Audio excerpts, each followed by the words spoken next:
Verovatno ne postoji osoba koja, bar jednom u životu, nije držala Lego kocku. Ali, iza te šarene plastike krije se jedna neverovatna poslovna priča. Priča o inovaciji, o krizi koja je skoro sve uništila i o spektakularnom povratku. Ajde da vidimo kako je mala danska stolarska radionica postala globalni gigant.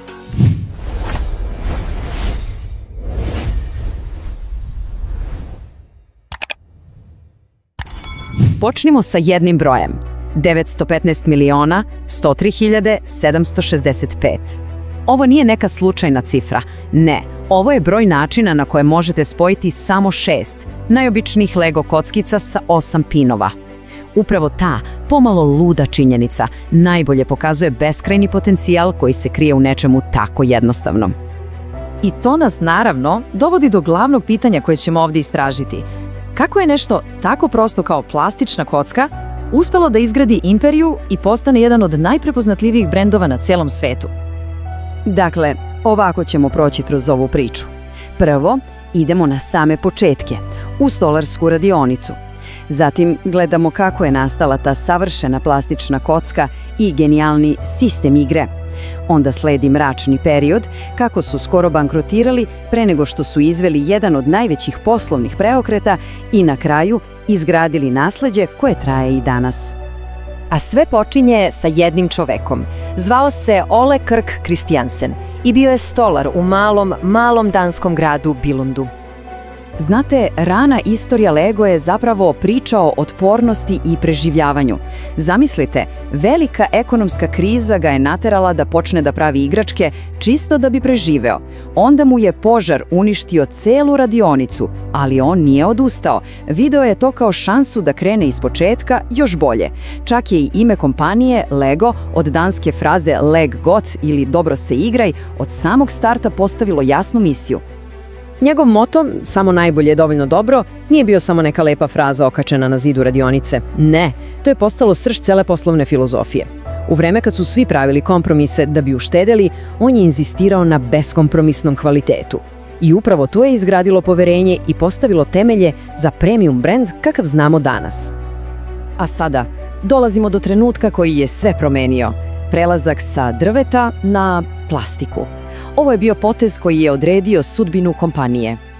E sad, ono što je jako zanimljivo, ta ideja o plastičnoj kocki nije bila 100% originalna. Christiansen je video uzorke britanskih Kiddicraft kocki i odmah je prepoznao ogroman potencijal. Ali, umjesto da ih samo iskopira, on je uradio nešto mnogo pametnije. Postavio je ključno poslovno pitanje. Kako da ovaj koncept uzmemo i učinimo ga savršenim? Ključna inovacija je bila genijalno jednostavna. Prve kocke su, vidite, bile šuplje iznutra. Mogle su da se slažu jedna na drugu, ali su bile klimave i nestabilne. A onda, 1958. godine, dolazi patent koji je sve promenio. Dodali su one male, šuplje cevi sa donje strane. Taj jedan detalj je bio apsolutna revolucija. Stvorio je čvrst, pouzdan spoj. Ta inovacija je dobila i ime snaga spajanja, ili na engleskom clutch power. To je onaj savršeni klik koji svi znamo, dovoljno čvrsto da drži, a opet dovoljno lako da se razdvoji. Ali evo gde leži apsolutna poslovna genijalnost.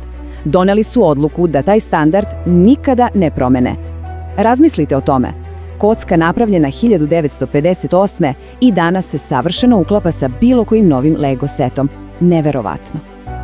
Dobro, dakle, imali su savršenu kocku, ali to je bio samo alat. Sljedeći korak je bio da se oko nje izgradi čitav jedan svet, genijalna poslovna strategija. I tu na scenu stupa sin osnivača, Gottfried, sa vizijom koja će lansirati Lego u zvezde. Priča kaže da je ideja za takozvani sistem igre nastala tokom nekog razgovora na trajektu. Gottfried je shvatio da svaka igračka priča za sebe, da nema povezanosti. Njegova vizija je bila da Lego ne bude samo proizvod. Ne, Lego je morao da postane ekosistem. Platforma gde svaki novi set koji kupite ne zamenjuje stari, već ga nadograđuje. To je podsticalo stalnu, iznova i iznova kupovinu. A principi na kojima je sve počivalo bili su neverovatno pametni. Osigurali su dugovečnost i profit. Ideja da je mašta jedino ograničenje, da su kocke napravljene da traju večno i najvažnije, da je sve kompatibilno, To je stvorilo neverovatnu lojalnost kupaca i ekosistem koji se i dan danas samo širi. Ali, kao u svakoj velikoj priči, posle vrtoglavog uspeha obično sledi preokret. I to mračan preokret. Kompanija je posle decenija dominacije potpuno izgubila kompas i našla se na samoj ivici propasti. Pa šta je pošlo naopako? Ukratko, postali su žrtva sopstvenog uspeha. U nekoj nekontrolisanoj panici da moraju da inoviraju, počeli su da se šire u toliko pravaca da su zaboravili na ono što ih je učinilo velikim, na kocku. Dizajn je postao previše jednostavan, kvalitet je opao i oterali su svoje najvernije fanove. Gubici su se samo gomilali. A brojke? Pa brojke ne lažu. Pogledajte samo ovo. Od prvog gubitka 98. cifra je do 2004. prosto eksplodirala na katastrofalnih 174 miliona funti. Ovo nije bio samo loš period, ovo je bio slobodan pad pravo ka bankrotu. Bili su na ivici provalije. I baš kad se činilo da je sve gotovo, da je kraj priče, sledi treći čin. Neverovatan povratak. Ovo je, bez preterivanja, jedna od najvećih priča o poslovnom preokretu u modernoj istoriji. Plan oporavka je bio radikalan i brutalan, ali očigledno neophodan. Prvi put u istoriji direktor nije bio iz porodice Christiansen, što je donelo svežu, nepristrasnu perspektivu.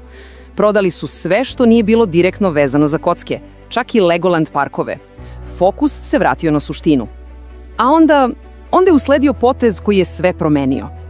Taj potez je bilo strateško licenciranje.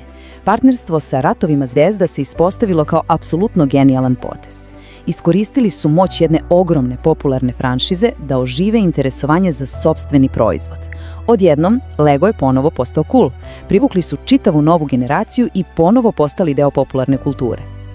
I tako, posle svega, stižemo do današnjeg dana. Danas Lego stoji ne samo kao igračka, već kao simbol kreativnosti, kvaliteta i, izuzetno pametne poslovne strategije. Nasleđe je zaista neosporno. Samo pomislite opet na tu kompatibilnost koja traje preko 60 godina. To je neverovatno poslovno i tehničko dostignuće. Brend je postao sinonim za maštu i uspešno su se proširili na filmove, video igre, obrazovanje, dokazujući da je njihov sistem igre relevantan čak i u digitalnom dobu. Naravno, put do vrha nikada nije bez izazova. Dugogodišnje partnerstvo sa naftnom kompanijom Shell dovelo ih je u sukob sa ekološkim aktivistima, što je bio veliki test za vrednosti brenda. Slično tome, odbijanje da prodaju kocke umetniku Ai Weiwei pokrenulo je globalnu debatu o cenzuri.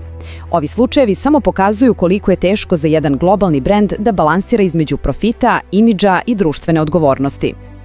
I sve to nas ostavlja sa jednim velikim, ključnim pitanjem za budućnost. U svetu kojim dominiraju ekrani, kakva je uopšte sudbina fizičke igre? Priča o Legu nam možda daje odgovor. Njihov neverovatan oporavak i današnji uspeh pokazuju da ona osnovna ljudska potreba da se nešto stvori sopstvenim rukama možda nikada neće nestati. Možda je u stvari danas jača nego ikad.